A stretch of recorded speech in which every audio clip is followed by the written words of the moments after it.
ऋषि Tripathi Nishad party से विधायक बाटे अखिलेश त्रिपाठी, उनके मिलल बा बीजेपी से टिकट। कहाँ ई फार्मूला पर लागू होता कि अपने रिश्तेदार के टिकट दिया था, तो दोनों पार्टी तो अलग हो गए ना। जब से जीते हैं निषाद पार्टी के झंडा लगा के नहीं चलते हैं, भारतीय जनता पार्टी के अपने गाड़ी में लगा के झंडा चलते हैं और बीजेपी का ही वो काम करते हैं, ना कि निषाद पार्टी का। एक गद्दारी तो की है निषाद भाइयों के साथ, राष्ट्रीय माननीय संजय डॉक्टर निषाद के साथ गद्दारी की है। अगर कन्हैया लाल गुप्ता के मनावल जा सकल जाला तो महेंद्र जायसवाल जी को काहे नहीं मनावल जा सकल जाला? माननीय मंत्री जी को और ऋषि त्रिपाठी विधायक जी को ये पता है कि मैं किस स्वभाव का आदमी हूँ। मैं निष्ठावान कार्यकर्ता हूँ। मैं दलाली और 2 नंबर और 3 नंबर करने वाला व्यक्ति नहीं हूँ। मैं अपने जनता के लिए किसी भी नेता से मैं टकरा जाता हूँ, क्योंकि काम होना चाहिए हमारी जनता के, दलाली नहीं है। हमारे साथ चमचे घूमते हैं, तो अब वो क्यों नहीं आए, काहे नहीं आए? उनको पता था कि हमको जो है मुंह तोड़ जवाब देंगे। हमारे बड़े भाई कन्हैया जी को पर्चा दबाव डाल करके, धमकी दे करके वो वापस कराया गया। उसी दिन इनके बड़े भाई रंगीले तिवारी, जिनका इतिहास है, वो बड़े खेमे में रहते हैं, अब नाम क्या लूं, वो जो है आकर के प्रचार करते, मुझको जो है यहाँ दबाव डाल रहे थे। विधायक जी भी दबाव आ रहा था कि आप बैठ जाइए, नहीं तो ठीक नहीं होगा। उनको भी खतरा है इन लोगों से, मेरी जान की। मैं शासन प्रशासन से मांग करूंगा कि मेरा जान की भी सुरक्षा होना चाहिए। अगर कोई अप्रिय घटना होता मेरे साथ तो सारा दोषी ये विधायक जी होंगे, इनके परिवार के लोग, इनके रिश्तेदार के लोग, यही लोग मेरा जो है अप्रिय घटना करा सकते हैं। मुझको आशंका है, इन्होंने चैलेंज किया है कि मैं चुनाव जिस हालत में जीतूंगा, तो ये कहां से जीतेंगे, कहां से उठकर इनका वर्षा होगा? क्योंकि कन्हैया भैया को हमारे टिकट पहले तो उनका खारिज करवा रहे थे, खारिज नहीं करवा पाए पहले दिन, तो उनको धमकी दिया गया। जो वर्तमान प्रत्याशी है बीजेपी से अखिलेश त्रिपाठी, उन्होंने उनके मुंह से कार्यालय पे अपने उन्होंने कहा बढ़िया प्रकार चुनाव लड़ेगा मेरे सामने। अगर उस दिन खारिज नहीं हो पाया तो मैं उनकी हैसियत नहीं कि जो है चुनाव लड़ ले मेरे सामने बनिया बक्का। हाँ, जो तस्करी वाला समस्या बा, वहां जनप्रतिनिधि का नाम एकदम खुल के सामने आवाला। जो भाजपा टिकट पाए हैं उनका बैकग्राउंड देख लीजिए। उनके साथ जो पूर्व चेयरमैन प्रतिनिधि थे और स्वर्गवास है वो नहीं है, उनके साथ कौन कौन लोग प्रचार कर रहे थे और उनके साथ कौन कौन लोग जुड़े हुए हैं, ये देख लीजिए। नेता, जैसे आपने कहा कि नेताओं का बिल्कुल कुछ नेताओं का ऐसा है असर है, क्योंकि ये बॉर्डर खुला बॉर्डर है, उनसे अपना सांठगांठ है और वो काम अपना कराते रहते हैं। उत्तर प्रदेश में नगर निकाय चुनाव जौन बा, उकर जौन प्रचार बा वो जोर शोर से चलाता। वो महान तमाम ऐसन पार्टी बाटे, वो अपने अपने प्रत्याशी के टिकट देले बाटे। वो मान से केहू ऐसन बा कि पार्टी से टिकट न मिलने की वजह से वो कहीं ना कहीं निर्दल चुनाव लड़ाता। उकर कारण भी बा, वो जो प्रत्याशी बाटे उनके का नाम बा कि जगह टिकट मिलल बा, उससे बेहतर स्थिति में हम अपने क्षेत्र में नगर पंचायत में या नगर पालिका में बाटी, ये नाते हम चुनाव लड़ब। नमस्कार, हमारा नाम है सतीश और आप सब देखत बानी चौथा स्तंभ भोजपुरी। चौथा स्तंभ भोजपुरी के जौन के बनी चेयरमैन के कारवा बा, वो पहुंच चुकल बा महाराजगंज जनपद के सोनौली नगर पंचायत में। हमसे बातचीत करे खातिर हमरे साथे बैठल बाटे महेंद्र जायसवाल जी, जौन ये समय यहाँ से निर्दल चुनाव लड़त बाटे। नगर वासियों, मैं प्रणाम स्वीकार करें। राजनीति में अइले से पहले पढ़ाई लिखाई के स्तर का रहा आपको? मैं इंटरमीडिएट किया हूँ अखिलेश के जमाने से। राजनीति में कैसी हाल हुआ? राजनीति में मैं लगभग 40-42 साल हो गया हमको राजनीति करते हुए, और मैं इसके पूर्व में व्यक्तिगत वीरेंद्र साई के साथ था। फिर उसके बाद में अखिलेश सिंह अलग हो गए, इनके साथ थे व्यक्तिगत। उसके बाद इनसे स्टैंड को लेकर के विवाद हुआ, उस पर हम लोगों ने जो है इनका विरोध किया और हम जो है बहुजन समाज पार्टी ज्वाइन किए। अब बहुजन समाज पार्टी लगभग जो है 26-27 साल हमने सेवा किया। अच्छा। और उसके बाद मैं यहाँ पे सन 2000 में प्रधान रहा। फिर उसके बाद दलित अनुसूचित सीट हो गई तो कनौजिया को लड़ा के जिताए। फिर 2010 में मैं 2 चुनाव लड़ा, प्रधानी और जिला पंचायत। तो उसमें जो है जनता ने जो है हमको जिला पंचायत में अच्छा मत दिया और मैं हराया गया 63 वोट से, 132 वोट से मैं जीता था। अच्छा। उसके बाद 2015 में अपनी बीवी को जो है सुनीता जायसवाल को सीट आया, महिला सीट, मैं उनको लड़ा करके प्रधान बनाया अपने व्यापारियों के, नगरवासियों के सहयोग से। अच्छा। उसके बाद 18 महीने के कार्यकाल में ये हो गया नगर पंचायत सुनौली आदर्श नगर पंचायत जब हो गया घोषित, तो चुनाव जो है हम लोग को फीडबैक मिला। चुनाव हमको जो है पूरा 5 साल कार्यकाल नहीं हो पाया, क्योंकि 5 साल के लिए हम लोग चुने गए। उसमें हमारे कुछ भाई हाईकोर्ट में रिट दाखिल किए थे, मुकदमा चला, लेकिन उसका जो है निर्णय कुछ नहीं हो पाया। तो चुनाव हो गया। चुनाव हुआ तो हमको भारतीय जनता बहुजन समाज पार्टी टिकट नहीं दिया। हमको टिकट दिए तो माननीय पंकज चौधरी जी ने बुला के हमको टिकट दिए बीजेपी से। उन्होंने हमको सम्मान दिया और मैं चुनाव लड़ा। और लड़ने के बाद जो हमारे व्यापारी भाई, जो हमारे पूर्व कार्यकर्ता भाजपा के, वो लोग टिकट मांगे तो नहीं मिला, तो लोग जो है लड़ गए, सारे लोग लड़ गए विरोध करके, सारा हमारा ही सब विरोध करने लगे। उसके बाद में भी मैं लगभग 800 वोट पाया। अच्छा। इतना विरोध होने के बाद। और तब से लगभग 6-7 साल हो गया हमको बीजेपी में रहे, और तब से मैं नियंत्रण माननीय मोदी जी का, माननीय योगी जी का पूरा जो इनका कार्यशैली है, जो इनका विकास है, चाहे वो आवास हो, चाहे शौचालय हो, चाहे कोविड का महामारी हो, हम लोग नियंत्रण प्रचार प्रसार में लगे रहे और हम लोग सेवा देते रहे। और उसके सरकार के जो है नियम का हम लोग प्रचार करते रहे, जो इनका अपना विकास था। तो तब से हम लोग लगे रहे भारतीय जनता पार्टी के कार्यकर्ता होने के नाते। माने 5-6 साल आप लगातार लगभग 6-7 साल कार्यकर्ता के रूप में जमल रह गए। जी। तो आखिर का कारण बा, काहे फिर आपके टिकट ना मिला? हम माननीय मंत्री से आग्रह किए, जिलाध्यक्ष से आग्रह किए, क्षेत्रीय कार्यालय से आग्रह किए। हमारा बायोडाटा गया था, बायोडाटा लखनऊ तक गया। हमारे अपना जो पिछला कार्यकाल था कि 2 बार के मैं प्रधान रहा, पिछले बार मुझको भाजपा से टिकट मिला था, मेरी पत्नी सुनीता जायसवाल लड़ी थी। तो हमने अपने बायोडाटा में सारा चीज उल्लेख किया था। अब कारण ये पड़ा कि यहाँ का निषाद पार्टी के जो विधायक थे हैं, वो ऋषि त्रिपाठी, जो 15 दिन का विधायक हुए, 15 दिन क्या 1 महीना के अंदर जो है वो आए और निषाद पार्टी की टिकट लेकर आए और भारतीय जनता पार्टी से वो चुनाव यहाँ जीते। वो आए जब, तो लोग, यहाँ के लोग, व्यापारी के तमाम लोग कह रहे थे कि ये बाहरी हैं, लेकिन मेरे से कार्यकर्ता अपने व्यापारियों के बीच में जा करके मैं बताता था कि इनका ससुराल हमारे सुनौली नगर पंचायत में फैनिया गांव है, फैनिया ग्राम सभा था, तो वहाँ का इनका ससुराल है, वहाँ की बेटी है, तो वो बेटी वहाँ के दामाद है, तो हमारे दामाद है। इस तरीके से हम अपने व्यापारियों को जो है इनका संबोधित कराए, परिचय कराए अपने व्यापारियों के में। और व्यापारी जो है, हम एक जिम्मेदार व्यक्ति होने के नाते हमारे पर विश्वास किए सब लोग।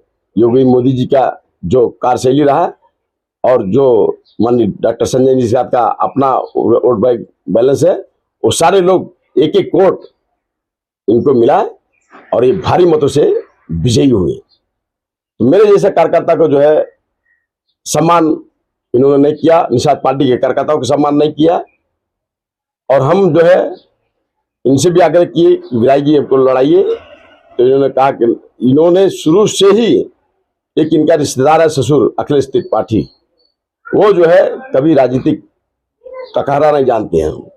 अभी उनको माइक थमा दिया जाए तो कुछ बोल नहीं पाएंगे, क्योंकि उनका जो है शुद्ध रूप से काम गाड़ी चलवाना और स्टैंड में बैठ के ताश खेलना, ये उनका काम था। क्योंकि इस सारे समाज के लोग जानते हैं अब ऐसा व्यक्ति और ऐसे विधायक जो है अपने रिश्तेदार को टिकट दिलवा दें तो मुझको आहत में पहुंचा। मैं माननीय मुख्यमंत्री जी को जो उनका बयान था, जो पार्टी का रूल था, जो नियम था जेपी नड्डा जी का, मोदी जी का, उसका इन्होंने फॉलो नहीं किया। उन्होंने कहा था कि यहाँ पे या प्रदेश में निकाय चुनाव, नगर पालिका चुनाव जो भी लड़ेगा उसका सम्मान होगा, लेकिन कार्यकर्ता का सम्मान होगा, न कि विधायक और सांसद का रिश्तेदार को टिकट मिलेगा। इस तरीके से फरमान जारी हुआ। इसके ये चुनाव जब टला था 4 महीना पहले, उस 4 महीना पहले माननीय हमारे बुलडोजर बाबा जी, एबी जी, उनका बयान था पेपर में कि किसी भी विधायक और रिश्तेदार को टिकट नहीं मिलेगा। ऋषि त्रिपाठी निषाद पार्टी से विधायक बाटे जी। आज जौन आप जेकर नाम बतावल जाता अखिलेश त्रिपाठी, उनके मिलल बा बीजेपी से टिकट। जी। ऊपर पार्टी का फरमान बा कि अगर बीजेपी के केहू विधायक बा तो वो अपने रिश्तेदार के टिकट ना दिला सकला। जब वो निषाद पार्टी के विधायक हो और उनके रिश्तेदार के बीजेपी के टिकट मिलल बा तो फिर कहाँ ये फार्मूला पर लागू होता कि अपने रिश्तेदार के वो टिकट दिया देना? तो दोनों पार्टी तो अलग हो गए ना। नहीं तो ये क्योंकि वो निषाद पार्टी से जीते हैं, लेकिन निषाद पार्टी का कभी जब से जीते हैं निषाद पार्टी के झंडा लगा के नहीं चलते हैं। अच्छा। वो हमारे बीजेपी का, भारतीय जनता पार्टी के अपने गाड़ी में लगा के झंडा चलते हैं और बीजेपी का ही वो काम करते हैं, ना कि निषाद पार्टी का। एक गद्दारी तो की है निषाद भाइयों के साथ, राष्ट्रीय माननीय संजय डॉक्टर निषाद के साथ गद्दारी की है कि सीट उनको मिला है निषाद पार्टी से। अब हाउस में बैठेंगे तो विधायक होने के कारण निषाद पार्टी के तो निषाद खेमे में बैठेंगे, ना कि बीजेपी खेमे में बैठेंगे। तो ऐसे व्यक्ति को अपने रिश्तेदार जो टिकट दिलाए हैं, जो कभी कखरा नहीं मालूम नेतागिरी का, उनको जो है ये टिकट दिलवाए। कौन कौन इसमें शामिल है टिकट दिलवाने में? मैं मांग करूंगा मुख्यमंत्री जी से, इस पे विशेष जांच होना चाहिए। जो भी इसमें दोषी पाए जाते हैं टिकट दिलवाने में, क्योंकि आपका फंडा था, आपका जो है नाम है पूरे भारत में, पूरी दुनिया में। योगी मोदी जी ऐसा साधु संत मुख्यमंत्री या प्रधानमंत्री है कि डंका बज रहा है पूरी दुनिया में। विश्व गुरु माननीय मोदी जी को माना जा रहा है। तो ऐसे इनका जो फरमान है, तो इनके फरमान को ताक पर रख करके, नियम को ताक पर रख करके कैसे टिकट इनको दिलाया गया, कौन कौन दिलाया गया, इनके ऊपर सख्त कार्रवाई हो। और मैं भारतीय जनता पार्टी कार्यकर्ता होने के नाते मैं मांग रहा था, हमको नहीं मिला तो हमारे भाई को मिलना चाहिए, जो पुराने वर्कर कार्यकर्ता थे उनको मिलना चाहिए। क्योंकि हमारे सांसद जी, मंत्री जी ने, वित्त मंत्री जी ने कहा था कि हम जो है यहाँ पे कार्यकर्ता ही लड़ेगा, पुराने कार्यकर्ता ही लड़ेगा। हम वहीं पे आवत है जो आप कहल जाता उहे सवाल हमार बा। बागी होके नामांकन कैले उनके ना हो कन्हैया लाल गुप्ता जी, तो उनके मनावे खातिर केंद्रीय वित्त राज्य मंत्री पंकज चौधरी एक आध 2 दिन में आयल है। जौन भी बातचीत भइल उनके ऊपर से पार्टी से जौन फरमान मिलल ओकरे अनुसार वो अपन नामांकन वापस ले लेना, उनके समर्थन के देना। तो अगर कन्हैया लाल गुप्ता के मनावल जा सकल जाला तो महेंद्र जायसवाल जी को काहे नहीं मनावल जा सकल जाला? क्योंकि उनको जो है ये पता है, माननीय मंत्री जी को और ऋषि त्रिपाठी विधायक जी को ये पता है कि ये जब से चुनाव लड़े हैं, जीते हैं, ये पता है कि मैं किस स्वभाव का आदमी हूं। मैं निष्ठावान कार्यकर्ता हूं। मैं दलाली और 2 नंबर और 3 नंबर करने वाला व्यक्ति नहीं हूं। मैं अपने जनता के लिए किसी भी नेता से मैं टकरा जाता हूं, क्योंकि काम होना चाहिए हमारी जनता का, दलाली नहीं है। हमारे साथ चमचे घूमते हैं। तो मैं निष्ठावान कार्यकर्ता था और मेरे जैसे आदमी के साथ इन्होंने ऐसा व्यवहार किया विधायक जी ने। तो अब वो क्यों नहीं आए, काहे नहीं आए? उनको पता था कि हमको जो है मुंह तोड़ जवाब देंगे, क्योंकि हम उनसे तर्क करते, पूछते।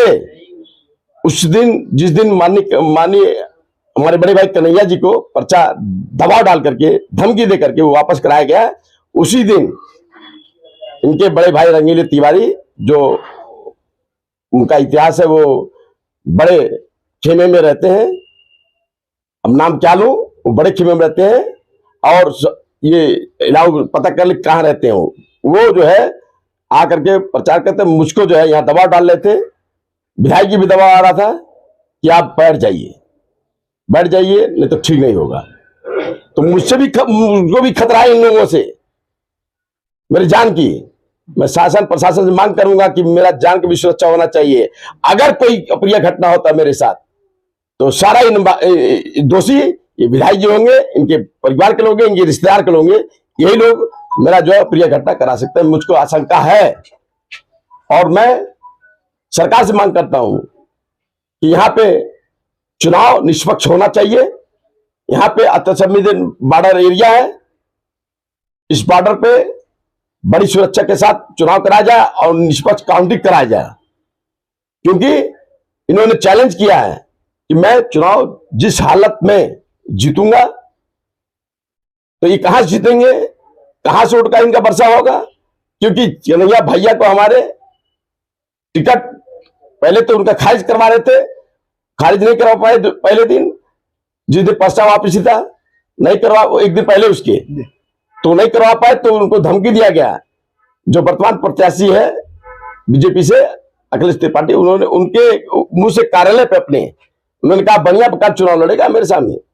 अगर उस दिन खारिज नहीं हो पाया तो मैं उनकी हैसियत नहीं कि जो है चुनाव लड़ ले मेरे सामने बनिया बक्काल, और मैं कल तक उनको पर्चा उठाना पड़ेगा।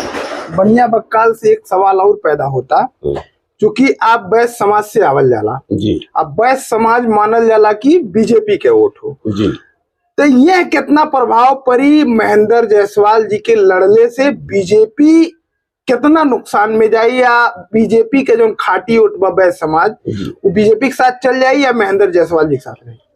भाई ये स्वाभाविक बात है कि हम जो है अपने व्यापारियों के साथ, अपने नगरवासियों के साथ, अपने किसान मजदूरों के साथ, मैं 24 घंटा, मेरे पास कोई बिजनेस नहीं है, मैं बिजनेस नहीं करता हूं, मैं 3, 4, 5 घंटा, जैसे हमारे प्रधानमंत्री जी 4 घंटा 3 घंटा सोते हैं, मैं 4-5 घंटा हम भी सोते हैं। उसके बाद किसी की वहां कोई घटना तो मैं पहुंच जाता हूं और सेवा करता हूं एनी टाइम, चाहे वो ब्लॉक में जाना हो, चाहे तहसील में जाना हो, चाहे जिला मुख्यालय में जाना हो, मैं जाता हूं और मैं अपना खर्च करके मैं उस व्यक्ति का काम कराता हूं।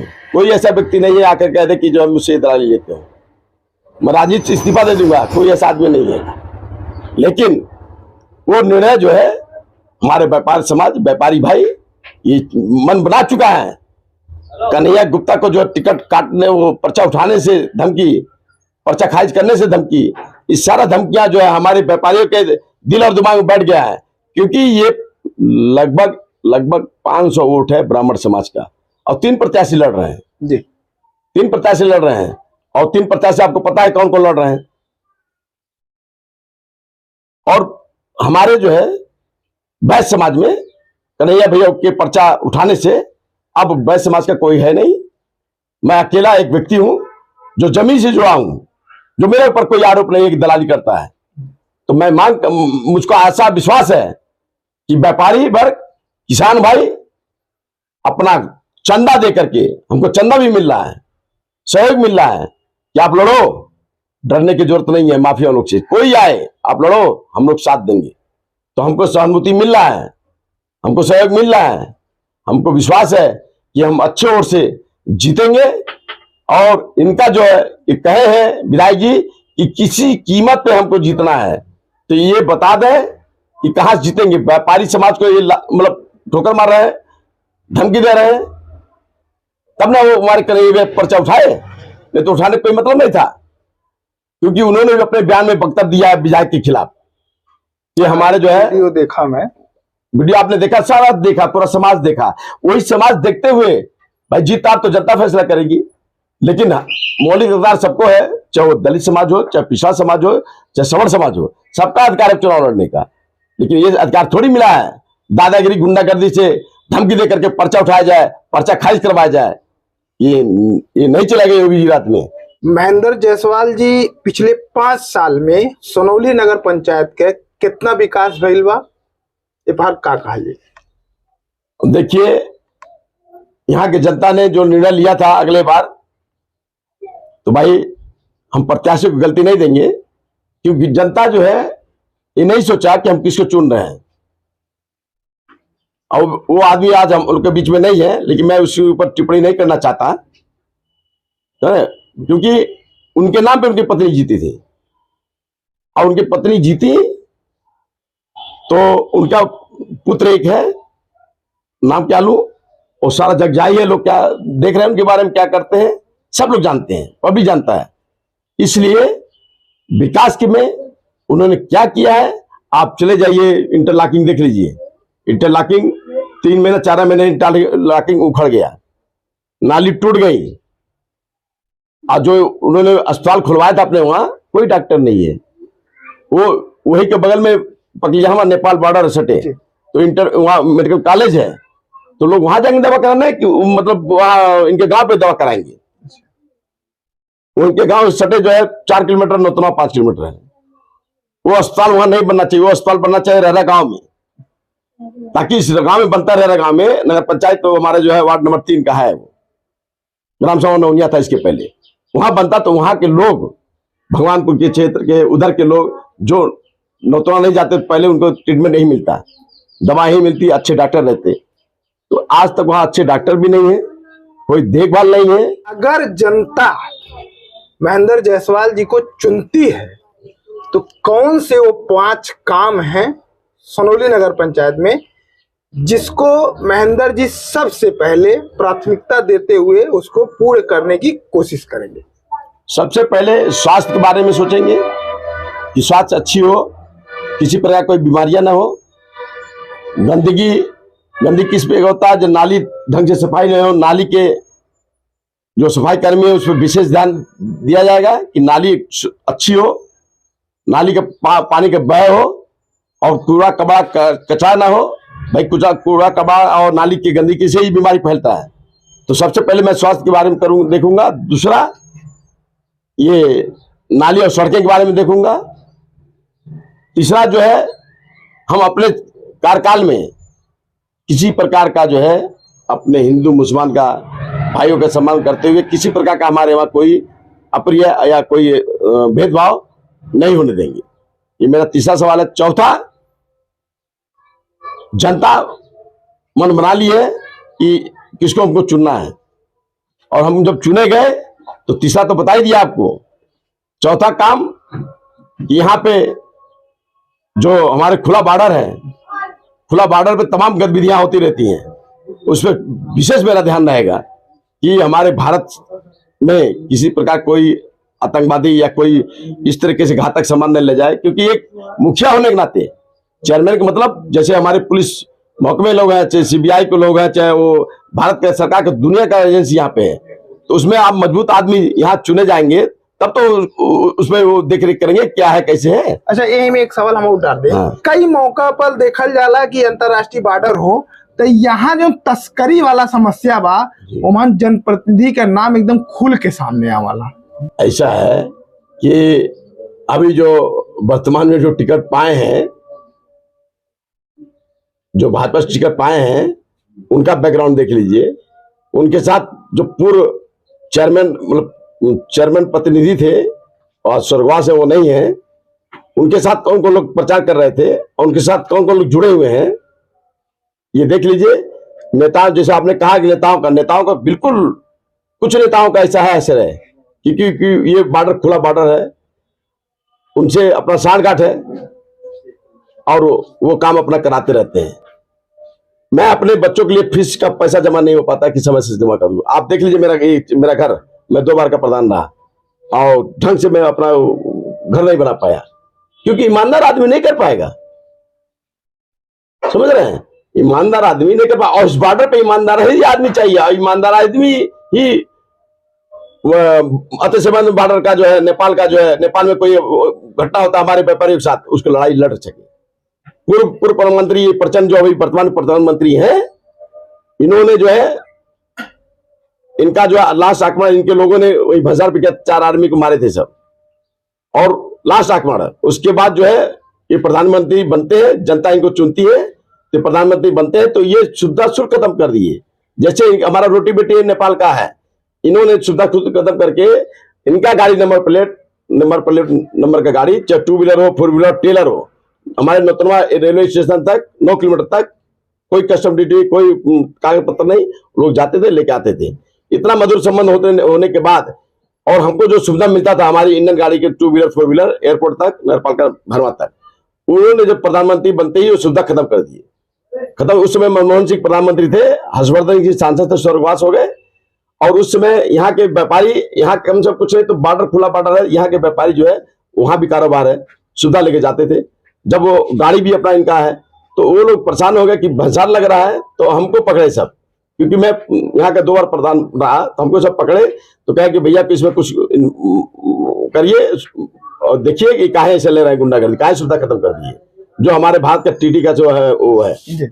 तो उन्होंने कदम कर दिया, तो हम जो है कहे कि ठीक है, हम पहले सबसे पहले प्रचंड जी को फैक्स करवाए, भारतीय दूतावास फैक्स करवाए, प्रधानमंत्री मनमोहन सिंह की फैक्स करवाए, कमिश्नर करवाए, डीएम करवाए, मुख्यमंत्री करवाए, और अपने कमिश्नर करवा करके, एसपी करवा करके हमने इसी बिंदु कारण लेकर चक्का जाम कर दिए। अगर सुविधा से बाल नहीं होता, हमने जाम किया, तो जाम करने के बाद में हमने जो है अपने भारतीयों के न्याय के लिए 2.5 घंटा जाम किए। तो उस पार के जो आदिवासी वाले थे, वो लोग कहते थे कि हमारे नेताओं को हम बोलते थे कि नेपाल सरकार मुर्दाबाद, हम बोल करके उनको कहे कि इतिहास का सबसे गंदा प्रधानमंत्री। हमने बोला, क्यों बोला कि हमारा इनका सुविधा हम दे रहा है, हमारा भारत सरकार दे रहा है, हमारी गाड़ी को मनमाना कर दे, टैक्स खत्म कर दीजिए, तो कस्टम ड्यूटी दे करके आपको जाना पड़ेगा। तो हमने बोला, तो प्रधानमंत्री उनको समझ में आया, फिर उन्होंने बहाल किया। हमने 4 दिन का अल्टीमेटम दिया था, 4 दिन के बाद 3रे दिन में बहाल किया, फिर आज जैसे सुविधा मिलता है वैसे मिलता है। तो ऐसा नेता चाहिए आपको, जुझारू और कर्मठ वाला नेता चाहिए, ताकि वो अपने भारतीयों के लिए, अपने नगर के लिए, अपने जनता के लिए, चाहे किसी भी टकराना हो टकराएगा, हम टकराने राजी नहीं है। चाहे जो भी मेरे ऊपर विपद पड़े, उनको डरने वाले नहीं है। जैसे 2 धमकी मिला था, ये चेयरमैन का पर्चा उठा लीजिए, ये वो उठा लिया हमारा भाई, लेकिन हम उठाने वाले नहीं है। और हम उस धमकी को स्वीकार करते हैं और माननीय सरकार से मांग करते हैं कि इस पे विशेष स्पेशल फोर्स लगाकर चुनाव कराएं और निष्पक्ष काउंटिंग कराएं और मेरी जान माल का सुरक्षा दें। महेंद्र जायसवाल जी अपनी बात के बड़ा बेबाकी से रख लें। ई कब से जौन इनका राजनीतिक करियर रहा, जितना भी मतलब यहाँ के समस्या और अपन जौन विजन वगैरह जीत के आई हैं, वहू पे ही बेबाकी से अपन राय रख लें। ये वीडियो में आज के लिए इतना। अगले वीडियो में कोनो और नया प्रत्याशी से मिलल जाई और बातचीत कही जाई कि आखिर ये चेयरमैनी चुनाव में उनका विजन का बा, उनका मुद्दा का बा। तब तक के लिए नमस्कार।